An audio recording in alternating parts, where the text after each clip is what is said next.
नमस्कार, ज्वार झारखंड देख रहे हैं आप और मैं आपके साथ रंजना रावत। धनबाद में जज उत्तम आनंद की मौत मामले की जांच को लेकर सीबीआई ने जांच शुरू कर दी है और धनबाद में सीबीआई के पहुंचते ही धनबाद सदर अस्पताल घटना को लेकर फाइलों को संजोने में जुट गई है।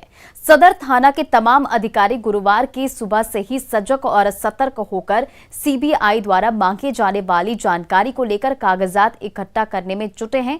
वहीं जज मौत मामले में सीबीआई की टीम धनबाद में मामले से जुड़े सभी पहलुओं की जांच करेगी।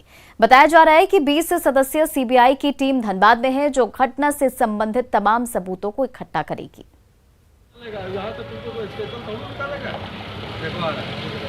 तो जज हत्याकांड की जांच तेज हो गई है और धनबाद आज सीबीआई की टीम पहुंच गई है और इसे लेकर धनबाद में सीबीआई के पहुंचते ही धनबाद सदर थाना घटना को लेकर फाइलों को संजोने में जुट गई है। सदर थाना के तमाम अधिकारी गुरुवार की सुबह से ही सजग और सतर्क होकर सीबीआई द्वारा मांगी जाने वाली जानकारी को लेकर कागजात जुटाने में लगे हैं और जज मौत मामले में सीबीआई की टीम धनबाद में मामले से जुड़ी सभी पहलुओं की जांच करेगी। और बड़ी खबर रांची से आपको बता दें, जहां बेखौफ अपराधियों ने दिन दहाड़े एक व्यक्ति से 3,40,000 की लूट की वारदात को अंजाम दिया है। घटना कांके थाना क्षेत्र के बिरसा एग्रीकल्चर यूनिवर्सिटी कैंपस की है। यूनिवर्सिटी में प्रयोगशाला सहायक पद पर कार्यरत कर्मचारी अख्तर हुसैन बैंक से पैसे निकालकर जा रहे थे और बैंक से महज करीब आधा किलोमीटर ही आगे बढ़े थे कि बाइक से आए दो अपराधियों ने पैसे से भरा बैग छीन लिया और फरार हो गए।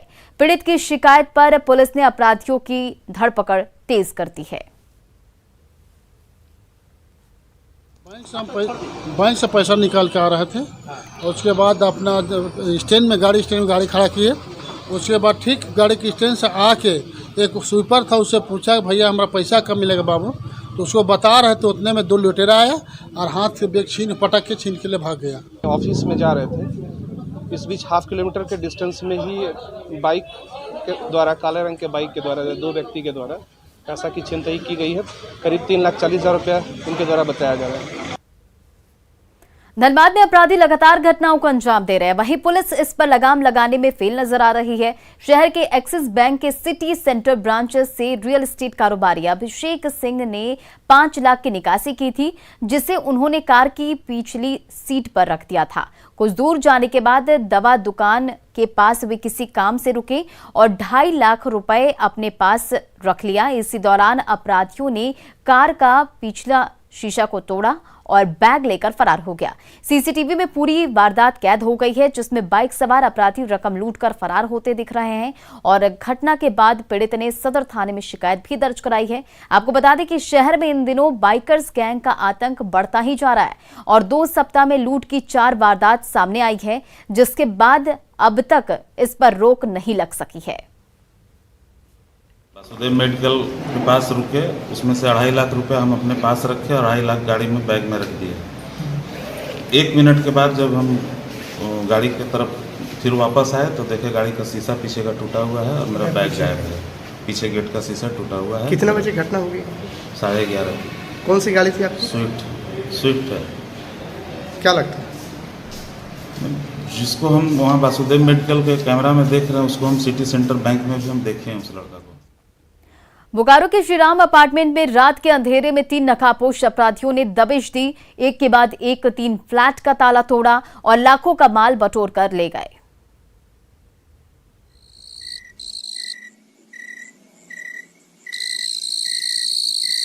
रात की 1:30 बज रही हैं, तभी अपार्टमेंट की सीढ़ियां चढ़ते हुए 2 नकाबपोश अपराधी ऊपर आते हैं।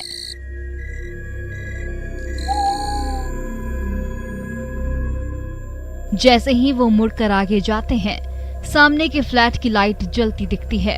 वो ठिठकते हैं और फिर वापस मुड़ जाते हैं।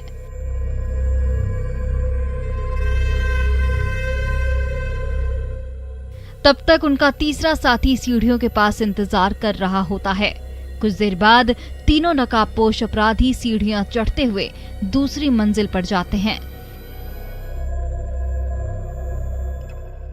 एक के बाद एक 3 खाली फ्लैट का ताला तोड़ते हैं और धड़धड़ाते हुए अंदर दाखिल होते हैं।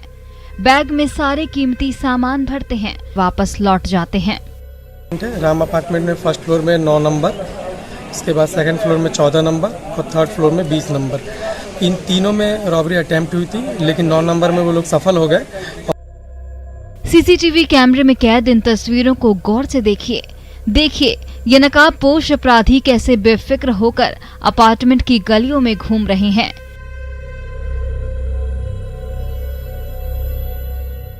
जैसे ही फ्लैट की बत्ती गुल दिखी, उनकी बाछें खिल गई। ताला तोड़ा, अंदर दाखिल हुए और सारा कीमती सामान बटोर लिया। फिर एक एक करके सीढ़ियां उतरकर वापस लौट गए। ये देखिए, ये है अपराधी नंबर 1, ये है अपराधी नंबर 2 और ये है अपराधी नंबर 3। जैसे ही अपार्टमेंट में रहने वालों को आहट सुनाई दी, वो जाग गए और हंगामा मचाने लगे, लेकिन तब तक ये अपराधी माल लेकर रफू चक्कर हो चुके थे। करके 9 नंबर का ताला टूटा देखा, तब तुरंत हम लोग पुलिस को इन्फॉर्म किए और 9 नंबर का 2 अलमारी पुलिस के साथ हम लोग अंदर गए। जाने के बाद देखे कि 9 नंबर का पूरा सामान बिखरा पड़ा हुआ है। सेक्टर 9 के श्रीराम अपार्टमेंट में रात के अंधेरे में नकाबपोश अपराधियों की धमक हर किसी को हैरान कर रही है। फ्लैट मालिक की गैर मौजूदगी का पता चलते ही ये अपराधी टूट पड़े और सारा कीमती सामान लेकर चंपत हो गए। मृत्युंजय कुमार, न्यूज़ 18 बोकारो।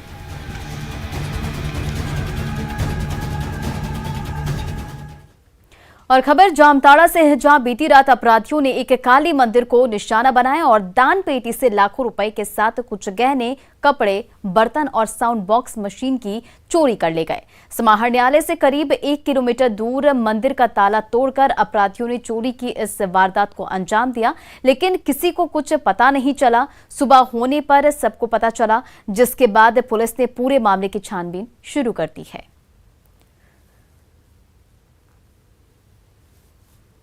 आपका पूरा दान पेटी, उसके बाद भीतर में ताला तोड़ के सब चोरी हो गया। तभी हम लोग थाना में सूचना दिए। सूचना के बाद आपका थाना प्रभारी आए थे। आने के बाद आपका पूरा छानबीन करके और मोटा मोटी मान के चलिए लाखों का चोरी हुआ है मेरा काली मंदिर के मंदिर में। माँ का जो जेवरात था और कुछ बर्तन था, 1-2 साड़ियाँ भी हैं और कुछ दान पेटी में जो पैसा होता है वगैरह से चोरी करने की बात बताई जा रही है। हाँ, पीतल कांसा तांबा का बर्तन भी बताया जा रहा है। वो मशीन भी चोरी, एक लाउड स्पीकर की चोरी बता रहे हैं लोग। आगे की क्या कार्रवाई आगे कार्रवाई जांच। खबर सिमडेगा से है, जहां ट्रेनी उपसमाहर्ता किशोरी यादव के साथ ड्यूटी के दौरान लोगों ने मारपीट की। घायल अधिकारी का सदर अस्पताल में इलाज चल रहा है। किशोरी यादव के सिर में 4 स्टिच लगे हैं और कोरोना टेस्ट कराने के दौरान नीचे बाजार से उनके साथ मारपीट हुई। और आपको बता दें कि कोरोना जांच के दौरान मारपीट की ये पहली घटना है। मारपीट का आरोपी फिलहाल फरार है, जिसे पकड़ने के लिए पुलिस छापेमारी कर रही है। वहीं मारपीट से पहले बहस करने वाले को पुलिस ने पकड़ लिया है। साथ ही आरोपी की गिरफ्तारी के लिए भी छापेमारी पुलिस कर रही है।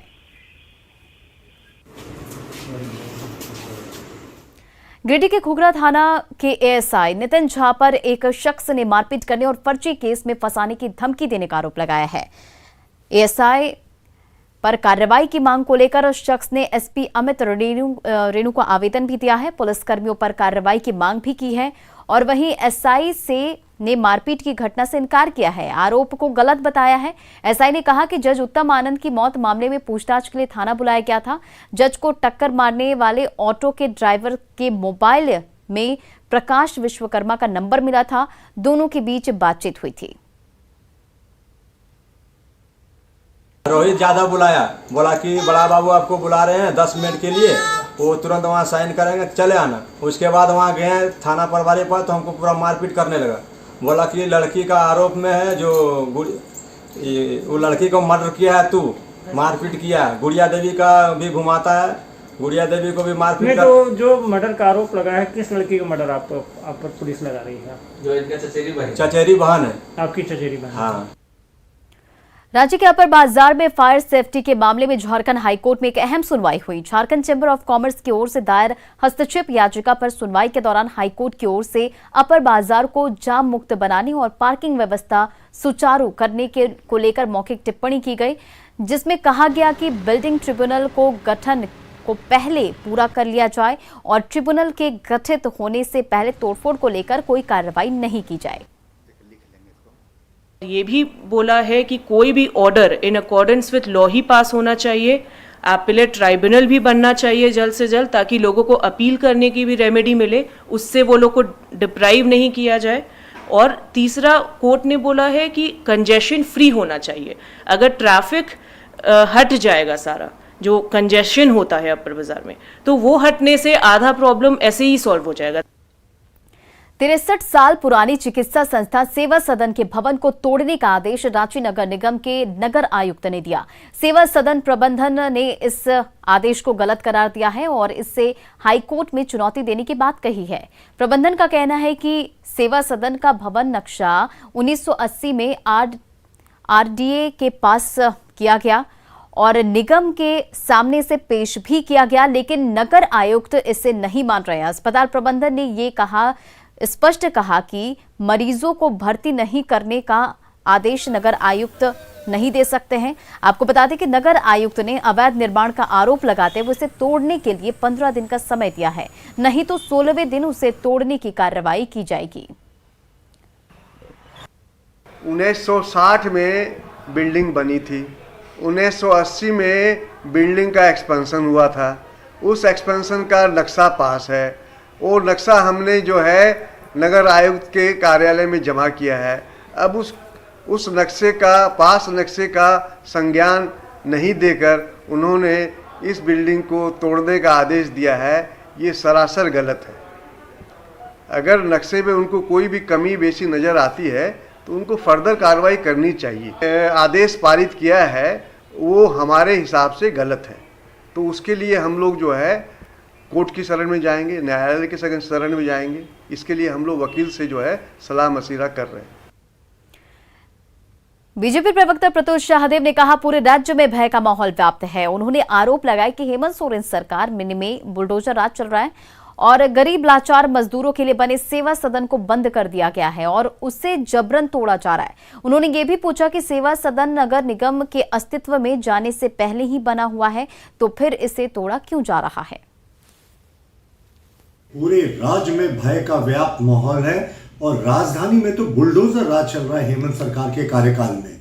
अब आप देखिए, जिन गरीबों ने अपनी झुग्गी झोपड़ियों को खड़ा किया उनको बरसात के मौसम में बेदखल कर दिया जा रहा है। और तो हद तब हो गई जब इन्होंने नागरमल सेवा सदन हॉस्पिटल, जो इस शहर का एक प्रतिष्ठित हॉस्पिटल है, उसको इस कोरोना काल में उन्होंने बंद कर दिया और तोड़ने का आदेश दिया। और हम सरकार से मांग करते हैं कि अविलंब इस बुलडोजर राज का वो खात्मा करे और लोगों को रिलीफ दे और सेवा सदन जैसे प्रतिष्ठित हॉस्पिटल को कोरोना काल में तोड़ने का औचित्य समझ से परे है।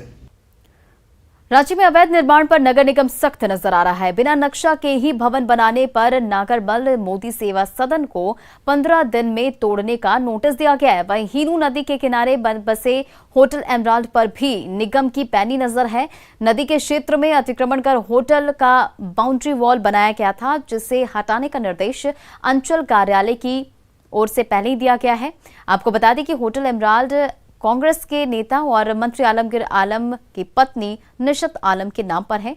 नक्शे में बदलाव कर होटल का निर्माण करने और पहले से के लगाए गए 97 लाख के जुर्माने का भुगतान नहीं करने पर होटल पर 2 करोड़ 68 लाख का जुर्माना भी लगाया गया है और 30 दिन के भीतर राशि नहीं जमा करने पर होटल तोड़ने की कार्रवाई भी की जाएगी। अधिक जानकारी दे रहे रांची से संवाददाता निरंजन कुमार। होटल इमराल्ड हीनू नदी के किनारे बसा हुआ है। हाईकोर्ट के आदेश पर नगर निगम इसे तोड़ने का आदेश दिया है। बता दें कि होटल इमराल्ड प्रदेश कांग्रेस के कदावर नेता मंत्री आलमगीर आलम की पत्नी निशत आलम के नाम पर है। चुनाव आयोग को दिए गए शपथ पत्र में मंत्री ने इसकी कीमत 75 लाख दर्शाई। नक्शा का विचलन कर होटल का निर्माण करने और पूर्व में लगाए गए 97 लाख रुपए जुर्माना का भुगतान नहीं करने के बदले कुल 2 करोड़ रुपए का जुर्माना भी लगाया गया है।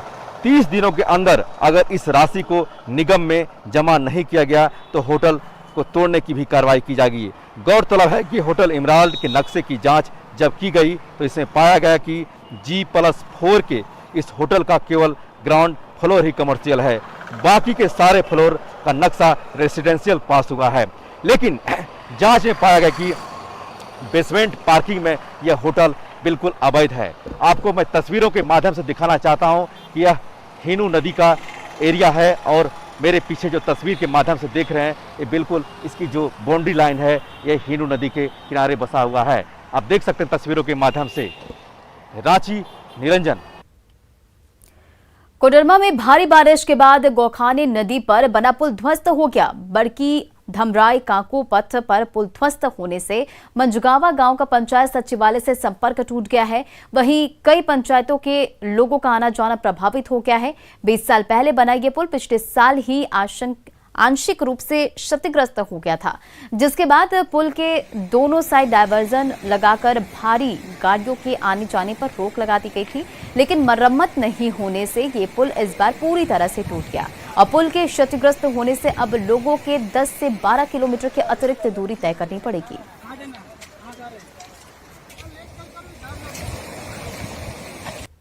पिछले साल से ये पुल टूटा हुआ है, काफी लोगों को परेशानी हो रहा है, खास करके मंजगावा जो हमारा बड़की धमरा पंचायत में पड़ता है और पंचायत कार्यालय में जाने में काफ़ी परेशानी का सामना पड़ रहा है।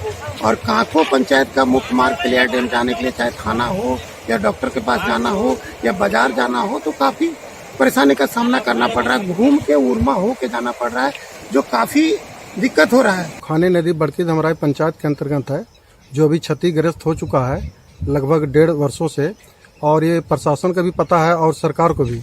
लेकिन इसमें आवागमन हजारों लोग आवागमन डेली करते हैं और बहुत बाधित हो रहा है सभी बच्चे के, बूढ़े के, नौजवान और जो बीमार लोग हैं अभी कोरोना काल में। दुमका के मसांजोर डैम का जलस्तर 386.10 फीट तक पहुंच गया है। बुधवार की सुबह डैम के 11 फ्लड गेट से मयूराक्षी नदी में पानी छोड़ा गया था, लेकिन डैम के जलस्तर पर नियंत्रण नहीं हो पाने से सभी 21 गेट से पानी छोड़ दिया गया है। यहां डैम का नियंत्रण पश्चिम बंगाल राज्य सरकार के सिंचाई विभाग के अधीन है। केंद्रीय जल आयोग के मसानजोड़ स्थित बाढ़ नियंत्रण केंद्र से मिली जानकारी के अनुसार डैम के ऊपरी भाग से बारिश का पानी घुस रहा है। डैम का पानी से दुमका शहर में बाढ़ नहीं आ सके, इससे लेकर प्रबंधन सतर्क दिख रहा है। इधर डीसी ने खुद डैम का जायजा लिया और कर्मचारियों को कई जरूरी दिशा निर्देश दिए।